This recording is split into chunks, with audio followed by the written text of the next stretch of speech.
हमें first group में अपन कौन सा क्वेश्चन करे, पहले तो ये बताओ आप।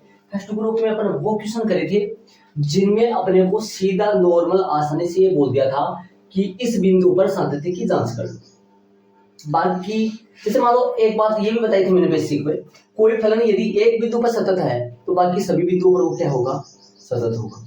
बाकी कौन से बिंदुओं पर, जैसे मैं बात करूं f(x) बराबर ये एक फलन है ना। तो ये से बताओ यहाँ पर जो डाले, यहाँ पर क्या है, ये जो x के मान डालेंगे ये क्या कहलाता है, दिमाग लगाने की कोशिश करो। प्रांत का मतलब कौन आ गए, x के मान आ गए, ठीक बात है। प्रांत में क्या x में यहाँ पर कौन कौन आ सकता है, मतलब क्या क्या रख सकते हैं अपने यहाँ प्रांत में, क्या क्या रख सकते हैं। तो आप कहोगे सर यहाँ 0 नहीं रख सकते, बाकी सब रख सकेंगे अपने, मतलब 0 नहीं रखेंगे, क्या आएगा 0 नॉट बिलोंग्स टू x, मतलब प्रांत में कौन नहीं आएगा 0, क्योंकि 0 पे फलन परिभाषित नहीं है। यहाँ पे बात करूं, यहाँ पर कौन सा नहीं रख सकते, अर्थात इसका प्रांत क्या होगा, इस फलन का प्रांत सब कुछ होगा। सब कुछ का मतलब क्या होता है, r होता है, वास्तविक संख्याओं का समूह होता है। अब इस उदाहरण नंबर 3 में ये प्रश्न कैसे बोला गया था, उदाहरण नंबर 3 में अपने को ये बोला गया था, प्रश्न देख लो, चाहे आपके दिमाग में है नहीं तो। उदाहरण नंबर 3 में बोला था x बराबर 0 पर सातत्य पर विचार करो, सिर्फ x बराबर 0 पे। इसने पक्का बिंदु बोल दिया था, x बराबर 0 पर सातत्य पर विचार बोल दिया था उदाहरण नंबर 3 में, ठीक बात है। लेकिन उदाहरण नंबर 7 में ये नहीं बोला इसने 0 पे करो, इसने ये बोला है कि संतत है या नहीं। तो इसका मतलब ये हुआ अपन कोई सा भी एक बिंदु पे करेंगे, और एक बिंदु पे करेंगे तो मैंने बोला था जब कोई फलन एक बिंदु पर सतत होता है ना, तो बाकी वो सभी बिंदुओं पर अवश्य सतत होता है ना।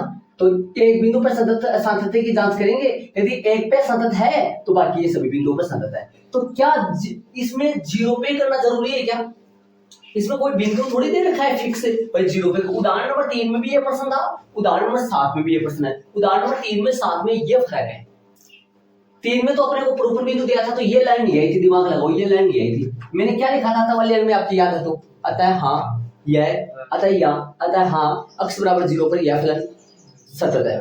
x बराबर 0 पे बोला था, सीधा पूरा सतत नहीं बताया था, लेकिन आपको तो ये तो पता है भाई एक बिंदु पर कोई फलन सतत होता है तो बाकी सभी बिंदुओं पर सतत होगा, अपने प्रांत के बाकी सभी बिंदुओं पर सतत होगा। तो मैंने 0 पे इसको कर लिया, इसने ये नहीं बोला था 0 पे करो, लेकिन 0 पे कर लिया, 0 पे फलन टूटने की संभावना है, ठीक है। तो मैंने कौन सा प्रश्न लिया, जिन प्रश्नों में अपने को बिंदु नहीं दिया जाए, जिन प्रश्नों में अपने को बिंदु नहीं दिया जाए, सीधा बिंदु नहीं दिया जाए कि भाई इस पर करो, आदेश नहीं दिया जाए, अपने को टटोलना पड़े बिंदुओं को ना, अपने को खोजना पड़े। तो अपने क्या लिखेंगे, फलन के ग्राफ का जिस बिंदु पर टूटने की संभावना है, ये फलन जिस बिंदु पर टूटने की संभावना है इस फलन के, उसी पर जांच करना, जैसे उदाहरण नंबर 7 में, उदाहरण नंबर 10 में, उदाहरण नंबर 13 में, 15 में, एक 12 और है उसके थोड़ा सा उसमें किस पे टूटेगा वो कंफ्यूजन है, मैं यहाँ लगा लेंगे, अपन आगे लगा लेंगे, कल मैं बता दूंगा आपको ना। प्रश्न नंबर 13, 24, 25 ये तो कंफर्म है, ये कंफर्म है। बाकी एक 12 और आएगा नहीं आएगा इसमें मैं देख, ठीक है, ध्यान देना, याद दिला लेना। इधर आओ, दिया गया फलन ये लिख दिया मैंने, ये ऐसे लिखा जाता है, ये लिखने का नॉर्मल है, जानते हो एलएचएस ले लिया, आरएचएस ले लिया, कर लिया, इतना आप जानते हो सब। उदाहरण में किसमें क्या था ऐसा काम, अपन 3 में क्या था। अब आओ इधर, इस ये क्या मतलब, यहाँ क्या लिखा मैंने, इसलिए यह फलन अपने प्रांत के प्रत्येक बिंदुओं पर क्या है, संतत है। अपन किस पे जांच की, 0 पे, 0 पे तो बाकी सभी बिंदुओं पर भी क्या है, संतत है, ठीक है। अतः हाँ ये 0 पे संतत है, तो अतः हाँ यह फलन f कैसा है। मैंने ऐसे नहीं कहा इसको x बराबर 0 पे सतत है, मैंने इसको सतत बता दिया, सीधा ही पूरे सभी बिंदुओं पे सतत बता दिया। जांच किस पे की भाई, 0 पे जांच की है, और बाकी सभी बिंदुओं पर सतत बता दिया इसमें। जब कोई बिंदु नहीं दे तो आपको ऐसे लिखना है, ध्यान रखना, इस टाइप पे लिखना, इन सभी क्वेश्चनों का आंसर इस टाइप से लिखना पड़ेगा। इसलिए यह फलन भाई आपने 0 पे, ऐसे बताओ इसके प्रांत में 0 आएगा नहीं आएगा, इसके प्रांत में, इस फलन के प्रांत में 0 आएगा नहीं आएगा। अरे प्रांत का मतलब ये होता है क्या क्या रख सकते हैं, क्या क्या रख सकते हैं, 0 नहीं रख सकते हैं ना, 0 रख दो। इसके प्रांत में कौन नहीं आएगा, 0 नहीं आएगा, इसके प्रांत में 0 नहीं, यहाँ पर 0 नहीं रख सकते, बाकी सब कुछ रख सकते हैं, लेकिन यहाँ पर तो 0 भी रख सकते हैं। इसका मतलब इसका प्रांत कौन आएगा, r आएगा। तो यहाँ पर ऐसे लिखना है, इसलिए यह फलन अपने प्रांत के प्रत्येक बिंदुओं पर क्या है, सतत है अपने प्रांत के प्रत्येक बिंदु पर। आपने जांच किस पे की भैया? जांच किस पे किया आपने? जीरो पे। यदि जीरो पे कोई फलन अपने प्रांत के एक बिंदु पर सतत होता है तो बाकी सभी बिंदुओं पर वो सतत ही होता है। अतः हाँ, यह फलन कैसा है? सतत। ये आता वाली लाइन उदाहरण नंबर 3 में देख लो मैंने कैसे लिखी है और यहाँ कैसे लिखी है। ऐसा इतना फर्क है। उदाहरण 3 आ जाए तो ये लाइन चेंज हो जाएगी, उदाहरण 7 आ जाए तो ये लाइन ऐसे चेंज हो जाएगी। इतना फर्क है। बाकी सभी प्रश्नों में ऐसे अपन करेंगे, अपने प्रांत के सभी बिंदुओं पर संतत होगा ये और संतत बता देंगे अपन। ठीक है भाई, ये फर्क है। ये लाइन आपको लिखनी पड़ेगी बीच में। चले उदाहरण नंबर करेंगे 10 में। 10 लिख देते हैं। ये ऊपर वाला बायोडाटा देख लो, ग्रुप नंबर सेकेंडरी के प्रश्न है, इसमें ये इतने प्रश्न आएंगे और सातत्य पर विचार वाले प्रश्न आएंगे। पीछे ग्रुप नंबर फर्स्ट में भी सातत्य पर विचार वाले प्रश्न ही थे, इसमें भी सातत्य पर विचार वाले प्रश्न ही है। बस फर्क उसमें सीधा बिंदु दे रखा था उसमें, बल्कि इसमें सीधा बिंदु नहीं दे रखा है। अपने को खोजना पड़ता है किस पर अपन क्या करें, सातत्य की विचार, किस पर अपन सातत्य की जांच करें। ठीक है, इसको मेरा कर रहा हूं, ये बात देख लेना। किसी का डाउट है कुछ पूछने हो तो बता दो मेरे को। ये क्यों लिख रहा हूं मैं, ऐसा बताओ क्यों लिख रहा हूं, ये लाइन क्यों लिख रहा हूं, पता होना चाहिए आपको। भाई प्रॉपर जीरो पे नहीं दिया, अपन जीरो पे किया है। यदि जीरो पर ये संतत है तो बाकी सभी बिंदुओं पर क्या होगा, सतत होगा। बाकी सभी बिंदुओं पर सतत होगा। इस फलन को क्या बोलेंगे, डायरेक्ट पूरा क्या है, सतत है। किस बिंदु पर है, सभी पे है। तो क्यों लिखूंगा यहाँ, किसी पर्टिकुलर बिंदु थोड़ी लिखूंगा, किसी सिंगल बिंदु का नाम थोड़ी दूंगा यहाँ मैं। प्रश्न में सिंगल बिंदु होता तो वो देता मैं, जैसे उदाहरण नंबर 3 में दिया था। उदाहरण नंबर 3 यही है, उदाहरण नंबर 3 यही है, डाल रहे बार बार करो। चलो उदाहरण नंबर 10 में चलेंगे। ये बायोडाटा सारे उधर सेकंड ग्रुप चल रहा है। उदाहरण नंबर 7 कर लिया, 10 की बात करेंगे। 10 बताओ क्या है।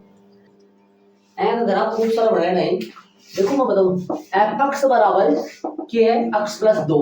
कब अक्स बड़ा किस, सॉरी छोटा किसके लिए, एक से। एफ अक्स बराबर अक्स प्लस 2 के लिए, एक के लिए। एफ अक्स बराबर एक फलन और है, थोड़ा मैं नीचे लिखूं है।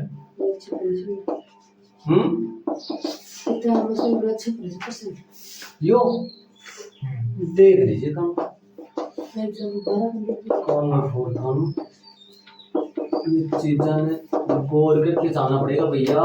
जैसे चीजें नहीं होता है, ये अक्स बड़ा है, ये चीज, ये देखो गौर करना। आओ यहाँ एफ अक्स, ये 3 फलन हो गए, वहां 2 है, यहाँ 3 हो गए, है ना। एक से छोटा के लिए भी ऊपर वाला, एक के बराबर के लिए भी ऊपर वाला, एक से बड़ा के लिए माइनस वाला। अब आओ गौर करो, ऐसा बताओ एफ एक्स का मतलब कौन होता है, मन परिते है, क्यों होता है एफ एक्स मतलब क्या होता है, एफ एक्स मतलब क्या होता है, वाई। एफ एक्स मतलब क्या होता है, वाई। वाई बराबर एक्स प्लस 2, वाई बराबर एक्स प्लस 2, है ना। यदि इन टटोल के लिखा था थोड़ा सो, तो X minus Y, X minus Y minus 2 बराबर 0। समीकरण नंबर 1 इन्हें लिखो, X minus Y X plus, इन दो के लिखो बराबर के लिए, इन्हें लिख दो। वो तो बिंदु आओ प्रॉपर, वो तो बिंदु आओ प्रॉपर ध्यान रहे। इन बताओ y बराबर क्या है, x माइनस 2, इको बिंदु के इको क्या बोलो समीकरण, इन्हें बराबर में 2 लगाना है, लिख देंगे बराबर 2। समीकरण नंबर 1 माइनस 2 जाओ, ये मैं बताओ y नहीं तो ले ये गलती कर दी है, तू बता मैं गलती कर दी मैं। x तो x साइड के दे है, y देना माइनस 2, ये माइनस 2 आओ बात बोले साहब। हां सही, अरे बता x तो x साइड है, माइनस y बराबर 2। समीकरण नंबर 2 ऐ बताओ मत कक्षा 10 में ये आपको ग्राफ बनवाया, कौन बनाया थे, तो ग्राफ बनाया है, याद करो थे कुछ। कक्षा 10 में बनाया है ग्राफ, प्रतिच्छेदी है कि संपाती है कि समांतर है, बनाया ना बनाया। तो आई चीज यह है, बस फर्क यो ये कि थे अने बावड़ा बनावा के लिए लगा दियो आप लोग एफएक्स, ओ ये ग्राफ बनाओ, इको आ जाओ उठे ना, ग्राफ बनाओ, इको ग्राफ बनाओ पहले। पर इको ग्राफ है बोले ओ ग्राफ ओ बिंदु है, देखो x को मान 1 रखोगा जना y को मान कतो आओ बताओ, मन बिंदु है वो रेखा बनी 3 1 3 है वो बिंदु, तो बिंदु है, ये थोड़ी कोई रेखा है, तो बिंदु है, आ रेखा है, या रेखा है, वो बिंदु है, वो तो बिंदु फिक्स है। 1 3 का -2, ठीक है। अक्ष का मान 1 पर y का मान कितना आया 3, ठीक है। अक्ष का मान 2 पे y का मान कितना आएगा, अक्ष का मान 1 पर y का मान 3 आया, इसमें रखो। अक्ष का मान 2 किस में रख सकते हो आप, अक्ष का मान 2 पे y का मान कितना आया 1 से बड़ा में रख देना, ये चला 1। अक्ष का मान 2 पे y का मान कितना आएगा 0। अक्ष का मान 2 पे y का मान कितना आएगा 0 आएगा क्या, इसका 2 y का 0, y का 0 आएगा, तो 2 यहाँ पर आएगा 2 पे 0 है। अक्ष का मान 2 पे। और यदि इसकी बात करें अपन, इसमें अपने ये पूरा ले, तो इसमें अक्ष का मान 1 लिया, तो y का मान कितना आया अपने पास 3 आया है, तो आ गया। और 1 से छोटे के लिए, 1 से छोटे के लिए अपन छोटे के लिए करेंगे, तो 0 पे कितना आएगा, यहाँ पर 0 पे कितना आएगा 2, 0 पे 2 आएगा क्या बताओ, 0 पे 2 आएगा। ये बिंदु भी आएगा क्या 1 से छोटे के लिए आएगा 0 पे 2, ठीक है। और -1 पर अक्ष का मान -1 पर y का मान कितना आएगा 1, यहाँ पे आएगा, ठीक है। अक्ष का मान -2 पे y का मान कितना आएगा 0, ठीक है। अक्ष का मान -3 पे y का मान कितना आएगा, अक्ष का मान -3 पर y का मान कितना आएगा -1 दिख जाएगा। देखो ध्यान से सुनना, अक्ष का मान 1 पर 3 आएगा, इसको मैं गोला भर रहा हूँ और ये लाइन जाएगी सीधा हो, टेढ़ा हो गया इधर से, ध्यान रखना इस बिंदु से जा रहा है। ये 1 पर y का मान 3 है और अक्ष का मान 0 पर y का मान 2 है। अक्ष का मान -1 पर y का मान, अक्ष का मान -1 पर y का मान 1 है ना। अक्ष का मान -2 पे y का मान, अक्ष का मान -2 पे y का मान 0 है, ठीक है, ये आ गया।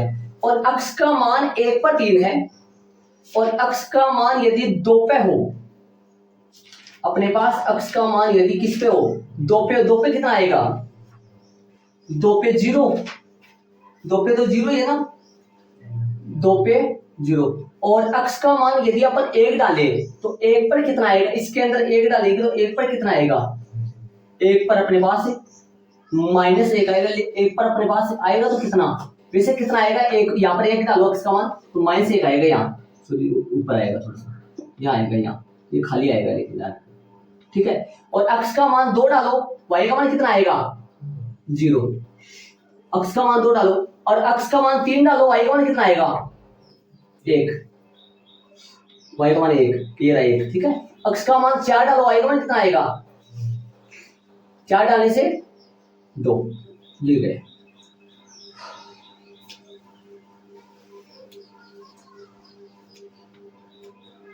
अब ऐसे बताओ, ध्यान देके गौर से बताना, ऐसे बताओ ये ऊपर क्यों नहीं जा रहा, अक्ष का मान 1 से बड़े पर ये फलन परिभाषित नहीं है, 1 से बड़े। ये बताओ ये कितना है, यहाँ पर कितना है अक्ष का मान, ये कितना है अक्ष का मान 1 है, और 1 से इधर क्या है बड़ा और इधर क्या है 1 से छोटा, 1 से बड़े पर ये फलन परिभाषित है। अब बताओ ये वाला समझ गए। अब ये तो अक्ष के 1 पर y का मान कितना है, अक्ष के 1 मान पर y का मान कितना है 3, देखो ये यहाँ भरा हुआ है। अक्ष के मान 1 पर y का मान -1 नहीं है, कितना है y का मान 3 है, और ये फलन इधर आ रहा है, ये फलन इधर जा रहा है। अब बताओ अक्ष का मान आप 2 रखो, y का मान कितना आएगा, अक्ष का मान 2 रखोगे तो 2 रखना किसमें पड़ेगा, इसमें तो रख नहीं सकते, इसमें रखना पड़ेगा। अक्ष का मान 2 रखने से y का मान कितना आएगा 0, अक्ष का मान 3 रखने से y का मान कितना आएगा, अक्ष का मान 3 रखने से y का मान कितना आएगा, यहाँ पर आएगा कौन, अक्ष का मान 4 रखने से y का मान कितना आएगा 2, अक्ष का मान 5 रखने से y का मान कितना आएगा, इधर जाएगा फलन, ऐसे जा रहा है। यहाँ खाली किसे है, ये खाली क्या कर रहा है, ये खाली ये कह रहा है x के मान 1 पर y का मान -1 नहीं है, x का मान 1 पर y का मान -1 नहीं है, x के मान 1 पर y का मान 3 है, ये ऐसे कह रहा है। देखो 3 ग्राफ। अब बताओ इस ग्राफ को बनाने में पेन उठाने की जरूरत पड़ेगी या ये संतत है या असंतत है या टूटा हुआ ग्राफ है, कैसा है ना, किस पे है किस बिंदु पर संतत नहीं है ये? अक्ष बराबर है, किस बिंदु पर संतत नहीं है ये? एक पर। अरे किस पे टूट गया ये ग्राफ? अक्ष के मान परांत के कौन से बिंदु पर ये फलन टूट गया? इस फलन का ग्राफ जो है वो परांत के कौन से बिंदु पर टूट रहा है? एक पे टूट रहा है, क्योंकि एक पर अक्ष का मान तो कितना आ रहा है? देखो अक्ष का मान 3 आ रहा है, बल्कि यहां से रिटर्न यहां चल रहा है, तो एक पे टूट गया। अब ये बताओ इसमें प्रॉपर बिंदु दे रखा है कि इस पर संतति की जांच कर लो? नहीं दे रखा है, अपने को जांच पता लगाना पड़ा। इस तरीके से हर बार ग्राफ नहीं बनाएंगे, मैंने एक ग्राफ बना के समझा दिया आपको कि इसका मतलब ये होता है ग्राफ बनाकर। ये ग्राफ बना एग्जाम में यदि ग्राफ बना के अगले को बताया हो, यहाँ पर दिखाई दे रहा है, यहाँ ग्राफ से स्पष्ट है कि अक्ष बराबर 1 पर यह फलन संतत नहीं है। अब बताओ एक बिंदु पर कोई फलन संतत नहीं होता, तो इस फलन को संतत मानोगे या फिर असंतत मानोगे? असंतत। करेक्ट आएगा एकदम, लेकिन सिलेबस की दृष्टि से ग्राफ का तरीका आपका मान्य नहीं होगा। वैसे सही है, करेक्ट है, गलत नहीं है, एकदम करेक्ट है, लेकिन सिलेबस में क्या कर रहा है वो लिखो, वो LHL RHL वो लिखो, समझ रहे हो आप? तो ये इसका मतलब हुआ। तो किस पे करेंगे अपन जांच? संभावना क्या लिखा मैंने? जिन प्रश्नों में अपने वो बिंदु नहीं दिया जाए तो फलन के ग्राफ का जिस बिंदु पर टूटने की संभावना है। बताओ ये फलन का ग्राफ जो है ना, फलन का ग्राफ ये किस बिंदु पर टूटने की संभावना है? टूटे एक पर। तो इसकी जांच कौन से बिंदु पर करेंगे अपन? एक पर करेंगे। कई टीचर इसको C मान के करवा देते हैं ना, C मान के थोड़ा झंझट है, क्यों मानेंगे अपन C? जहां तक हो सके वहां पर इनको बच्चे C का मतलब होता है प्रांत का कोई बिंदु C है, C पे जांच कर लो, C पे संतत है तो बाकी सब बिंदु संतत है। तो ये आपको ऐड वगैरह नहीं करना है, मैंने ये समझाया। ग्राफ आपको सबको एडजस्ट ये पता होना चाहिए कैसे ग्राफ बना है। 1 पर 3 है, और इधर क्या कर रहा है? x के 1 से छोटे मानों पर ग्राफ इधर है, और 1 पर कितना है? 3, और 1 से बड़े मानों पर किधर है? उधर। 1 पे नहीं है, 1 पे तो ऊपर है। हाँ, 1 से बड़े मानो, ठीक है। तो अपन करेंगे इसको बिंदु को दे मिलेगा डायरेक्ट C से कर देंगे, दिक्कत नहीं है। जब प्रश्न बिंदु ना दे तो डायरेक्ट C से भी कर सका, कोई दिक्कत नहीं। लेकिन C को तरीको थोड़ो ये तरीका से थोड़ो सो लिखना में थोड़ो सो हार्डली पड़ा है। मैं कॉपी में देखे कि हार्डली को लेता है। सही बात है वो, लेकिन जड़ा तक हो सका आप ये तरीका से करना तो बेहतर हो। ये बात आ जाओ। अक्ष बराबर 1 पर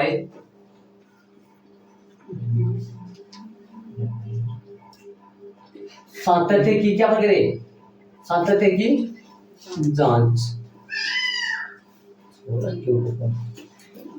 सातत्य की जांच, अक्ष बराबर 1 पर सातत्य की जांच करो। LHL लिमिट x अग्रसर क्या लिखोगे? 1 माइनस C वाला तरीका की बात करूं मैं, तो C वाला तरीका में ऐसे करवा रखा होगा अपने प्रांत के बाकी सभी बिंदुओं पर C एक प्रांत का कोई बिंदु है, इसे लिखना पड़ेगा। वो 2-4 लाइन भी हिंदी समझिए क्या लोग कैसे, तब C वाला तरीका अपन करा जठे मजबूर हो के अपने को लिमिट क्या लिखे? h अग्रसर 0 और f 1 माइनस h, माना कि क्या आएगा? माना कि अक्ष बराबर क्या है? 1 माइनस h। तब h अग्रसर बोलो किसकी ओर होगा?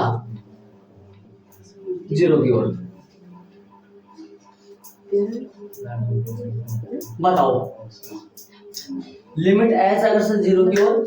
हाँ भाई मान रखो, बताओ क्या रखोगे? कौन सा फलन काम करेगा? बोलो फलन कौन सा काम करेगा? फलन देखो कौन सा? 1 से छोटे मानों के लिए, 1 से छोटे मानों के लिए ये वाला फलन काम करेगा। हाँ ध्यान रहे, 1 से छोटे मानों के लिए फलन काम करेगा। माना कि क्या? वो f अक्ष बराबर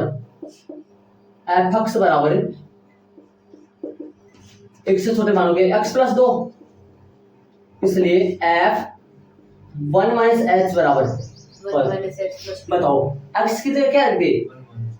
1 माइनस h प्लस में 2। आ जाओ लिमिट h अग्रसर 0 की ओर रखो, 1 माइनस एच प्लस प्लस में 2 रखो, एच की जगह 0 रख दो। कितना आएगा एच की जगह 0 रखते? 3 कर दो सीधा। 1 माइनस 0 प्लस में 2 इक्वल में 3 आ गया। R H L limit x अग्रसर 1 प्लस एफ एक्स और लिमिट एच अग्रसर 0 एफ 1 प्लस एच, माना कि अक्स बराबर 1 प्लस एच,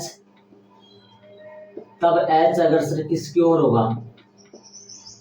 यहाँ एक्स की जगह 1 पुट करोगे तो एच का मान 0 आएगा। लिमिट एच अग्रसर 0 की ओर फलन यूज करेंगे। यहाँ मेन बात, सबसे मोटी बात है बच्चों की, ये नहीं समझ आता है फलन कौन सा ले। सबसे मोटी बात ये है फलन कौन सा ले। एक से बड़ा मानों के लिए अक्स माइनस है 2, F 1 plus H, 1 plus H minus में 2 रखे मान, क्या रखा जाएगा? 1 प्लस एच माइनस में 2, तो 1 प्लस में 0 माइनस में 2 कितना आएगा? -1। ये तो वैसे ही पता था, दिमाग लगाओ। एक पर कितना आया, मतलब एक से बड़े मानों पर कितना आया था, एक से छोटे मानों पर, एक से एक पर भी और एक से छोटे मानों पर कितना आया था? 3 ही तो आया था। उधर कितना आया था? -1 तो आया था, नीचे गया था वो, अभी ग्राफ बनाया था, पता क्या था मेरे। अब बताओ LHL का मान 3 आया, RHL का मान -1 आया, तो क्या मान निकालना पड़ेगा? मान निकालने की जरूरत नहीं है ना, तो क्या लिखोगे? नोट को लगा दो। हाँ, क्या लिखोगे यहाँ? LHL नोट इक्वल RHL आता है। इसलिए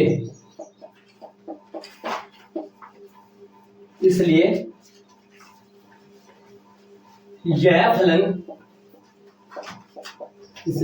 फलन अपने प्रांत के प्रत्येक बिंदु पर है। ऐसे लिखा था मैंने उस टाइम पर, प्रत्येक बिंदु पर क्या है? सतत। लेकिन यहाँ प्रत्येक बिंदु पर सतत नहीं है फलन, क्या लिखोगे? इसलिए यह फलन अपने प्रांत के बिंदु अक्ष बराबर कितने पर? 1 पर यह 1 पर सतत नहीं है। असतत लिख दो, सतत नहीं लिख दो। इसलिए यह फलन अपने प्रांत के बिंदु अक्ष बराबर 1 पर सतत नहीं है। तो यह ऑलमोस्ट टोटल देखा जाए तो सतत है, फिर असतत है। प्रश्न में क्या बात कर रहा है? प्रश्न में कैसे बोला है? किसी पर्टिकुलर बिंदु पर नहीं बोला है कोई, मतलब इसने ये बोला है सतत है असतत है। तो मोटा मोटा देखा जाए तो ये 1 पर यदि सतत नहीं है तो बाकी ऐसे मानेंगे, इसको सतत नहीं मानेंगे। क्या लिख देंगे लास्ट में? आता है यह फलन अक्ष बराबर नहीं, आता है यह फलन असतत है या सतत है। और भी कोई लैंग्वेज दे रखा है हिंदी में, कोई ऐसे में दे रखा है ऐसे। अतः यह फलन सतत है नहीं है, ये इसका आंसर। देख लो भाई शांति से, कोई दिक्कत ये उतारिएगा आप। ठीक है, तो ये ध्यान से रखना। ये 12% में बताऊंगा, 13 कर रखे हैं। 17% से हम ये होगा बस सेम होगा, जीरो है, जीरो पे करना है। हां बस सेम है, वही तो गुलाब और हाँ देखेंगे बाकी कल देखेंगे।